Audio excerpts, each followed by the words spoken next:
2 weeks ago, a family disappeared while hiking. I hope they're never found again. We never expected to find them, the family that went missing. The trails had all been combed over the past week and a half. And we were, after all, not experienced hikers ourselves. My sibling Ace and I had never really roughed it, never detoured from established trails. At least not intentionally. Somewhere in the pines, the official trail markings vanished.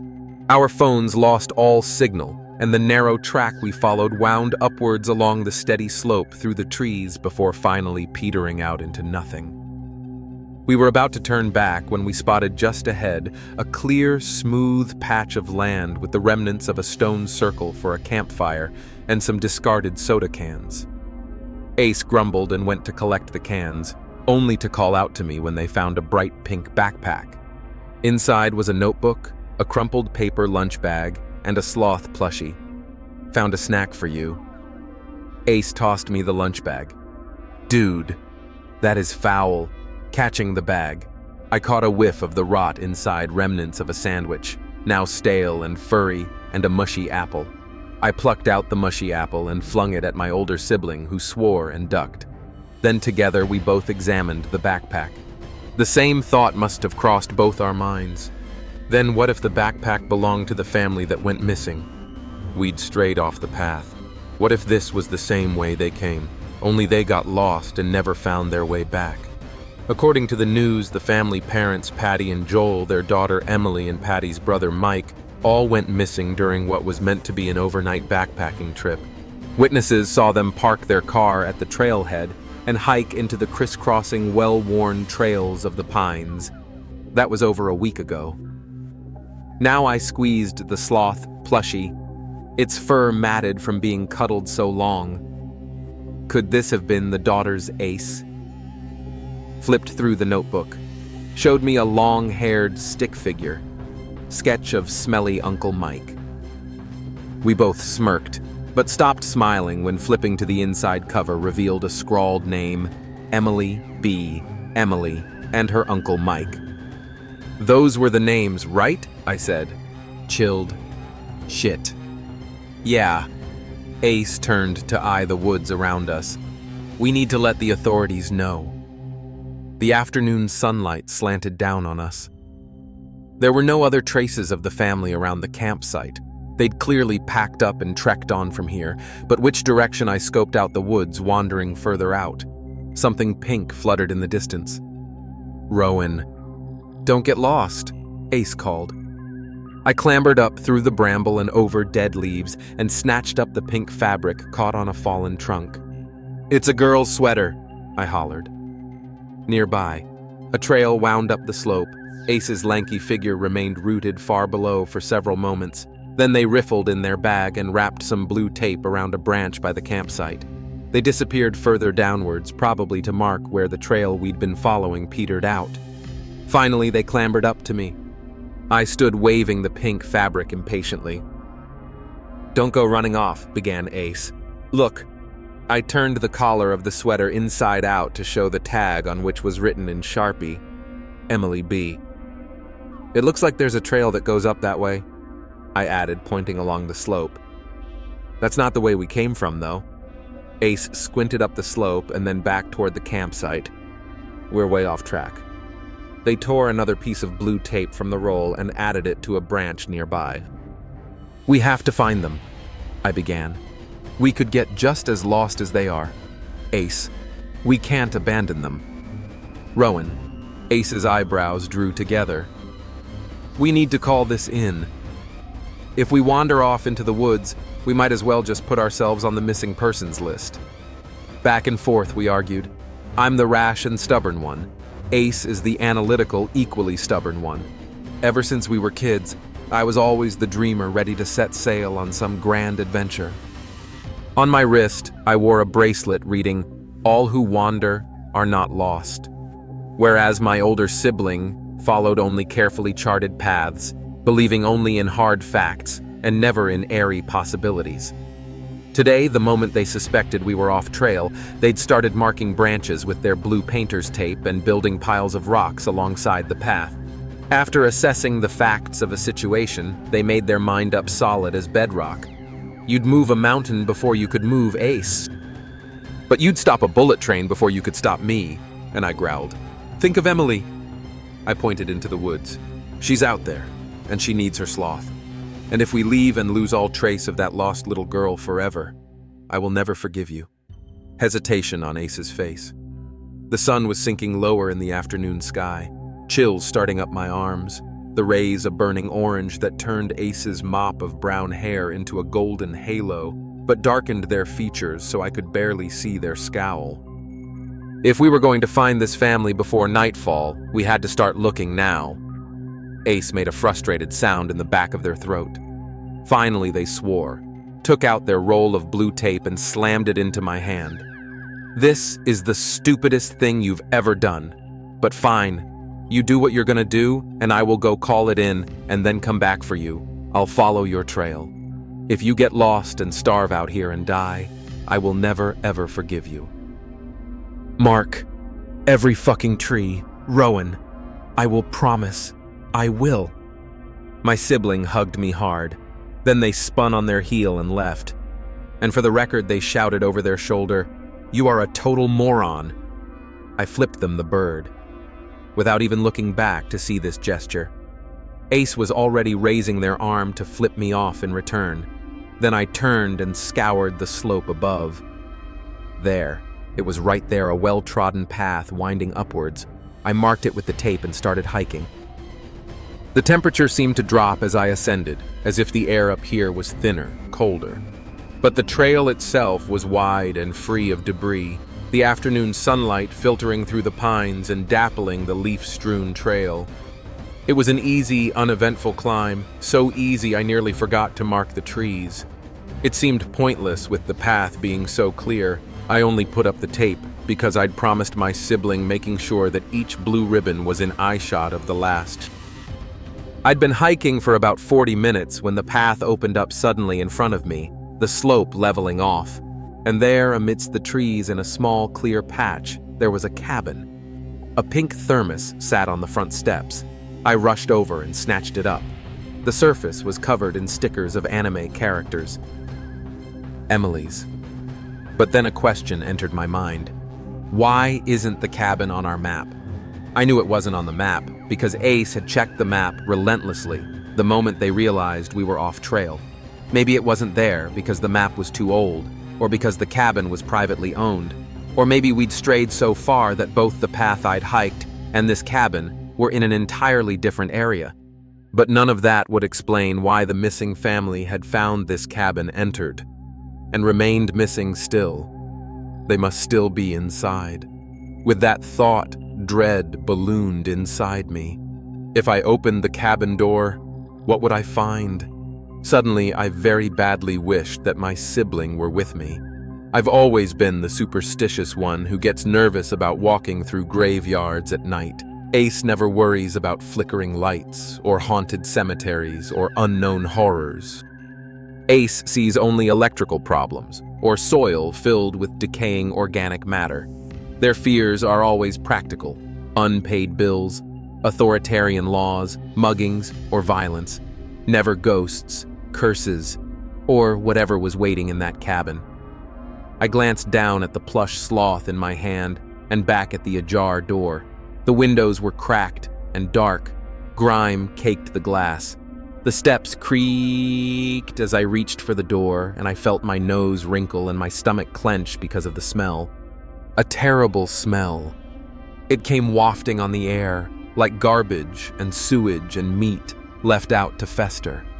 An unbearable chill numbed my arm the moment I gripped the knob, and I braced myself and thrust the door open.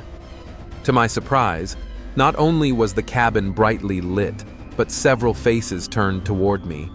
A thin, tired-looking man raised a hand to his lips for silence.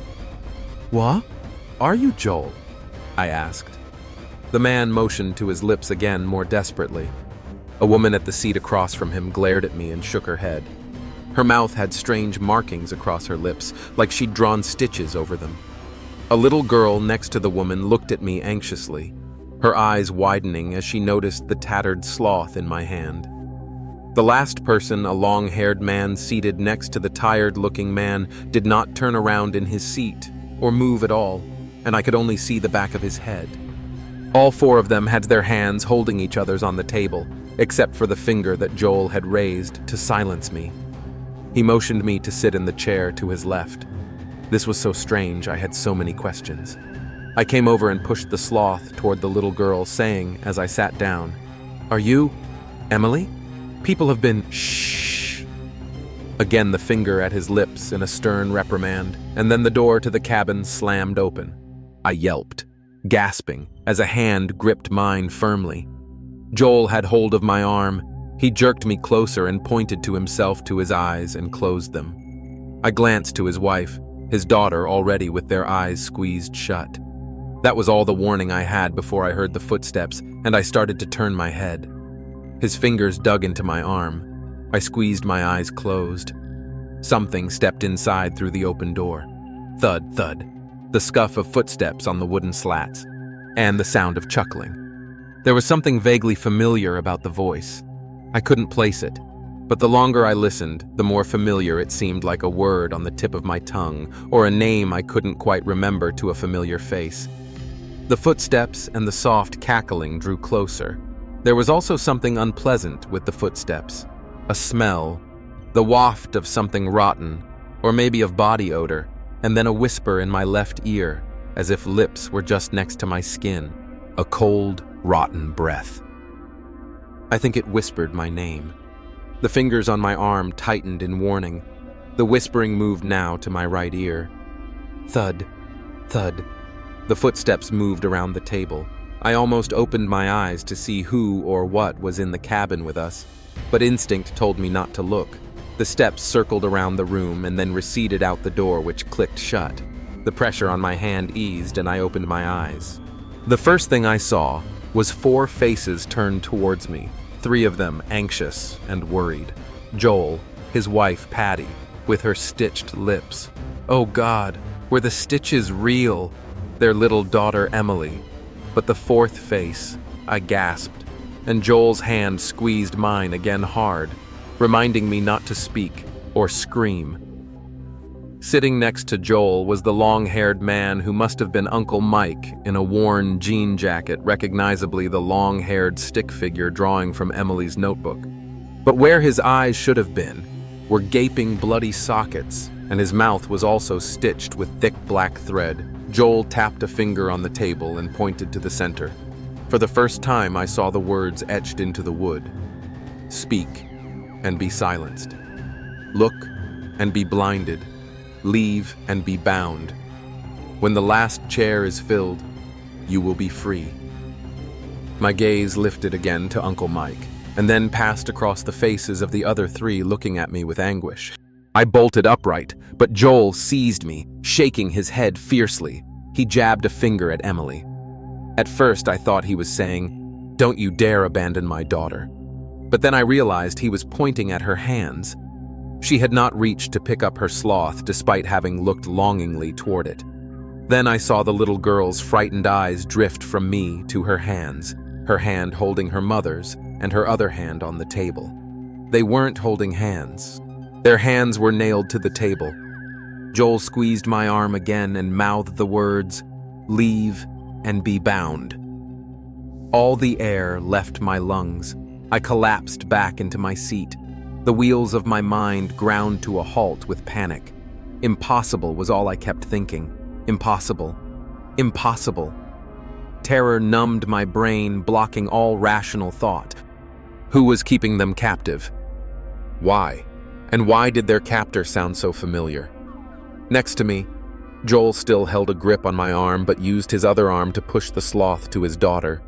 She laid her head down on the plush fur. "Thank you," she mouthed to me. I nodded numbly. I couldn't speak, so I carefully freed my arm from Joel's grip and mouthed slowly, "Are there cameras? How is he watching you?" Confusion on Joel's face. I repeated the mouthed question, and then I started tracing out letters on the table. His gaze followed, and he nodded. In this painstaking way, we were able to have a conversation. Me. "Who is he, Joel?" "We don't know." Me. How long have you been here? Joel and Patty shrugged. Tears from Emily, who only shook her head. Me. Does he always know if you try to leave? More helpless, shrugging. Joel eventually conveyed to me that Emily and Uncle Mike were the ones who spotted the path and found the way to the cabin. It looked dilapidated to Joel, but Emily and Uncle Mike thought they heard someone calling from inside, so the whole family entered. That's when they noticed the writing on the table. They were trying to decipher what it meant. When it came inside, Uncle Mike had looked, and it had taken his eyes while he screamed at everyone else to run. Patty took Emily one way while Joel ran the other. Joel tried to lead their pursuer off, but he got lost in the woods. Patty and Emily somehow got turned around while fleeing and wound up back at the cabin with it on their heels. They tried to hide inside and barricade the door, but it forced the door open. By the time Joel returned to the cabin, he found his wife and daughter with their hands nailed to the table, his wife with her mouth sewn shut. Now he traced out his message on the table with his finger while mouthing the words, "Joel, I can't leave them." I pointed to myself and mouthed words as I traced back, "You don't have to. I'll escape and get help." Joel, "But you would need a distraction to even get out of the cabin." Me, "Can you distract it long enough for me to get clear?" Joel gave me a pained look. It was obvious he was afraid of bringing even more harm on himself and his family. Me, "I'll bring help. It's the only way to save Emily." Joel shook his head and sighed, but his wife, who could neither speak nor move her hands, stomped her foot and caught his eye. She gave a fierce nod. Emily looked at me with shining eyes. "Thank you for my sloth-mouthed," the little girl. "Please save us." Joel exhaled and pressed his palms to his eyes. I didn't know if he was scared or just in despair. But he sat like that for a long time, and finally he turned his head to me and actually shouted, "Run!" His booming voice startled me out of my chair. Behind me, the door burst open. "Don't look," Joel added as he lunged past me, putting himself between me and the intruder, and I don't know if his eyes were open or not. All I know is, he screamed, and Emily let out a sob, and I felt my way blindly to the wall and along it toward the door, even as that sinister chuckling passed right by my ear. Joel groaned, and there was a loud wham as he was slammed back into his seat. And then, the thud, thud, thud of a hammer. Then I was outside, pulling the door shut behind me. I opened my eyes and bolted for the trees. The sky was deep purple, just enough light for me to see. How many hours had passed? How long ago had sun set? I ran down the slope and ran and ran and ran, not even caring which direction. All I thought was away. My legs and lungs burned as I flew down the slope and stumbled to a halt because in front of me was the cabin. Laughter sounded from inside. The door creaked open. Turning away, I sprinted back into the woods. By now, I had a stitch in my side. This time I went upwards. I was still stumbling through the bracken when the chuckling which had been behind me was suddenly in front of me.